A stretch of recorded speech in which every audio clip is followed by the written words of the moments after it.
ప్రభు నామమున అందరికీ శుభోదయం.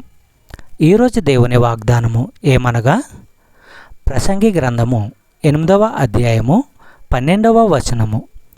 పాపాత్ములు 100 మారులు దుష్కార్యము చేసి దీర్ఘాయుష్మంతులైనను దేవుని యందు భయభక్తులు కలిగి ఆయన సన్నిధికి భయపడువారు క్షేమముగా నుందురనియు.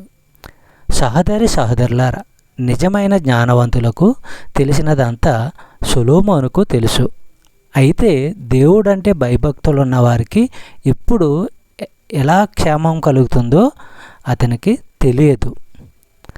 దీనులు భూమిని స్వతంత్రించుకొందరు బహుక్షేమము కలిగి సుఖించెదరు. చెప్పబడిన వాగ్దానము దేవుడు దీవించి ఆశీర్వదించును గాక.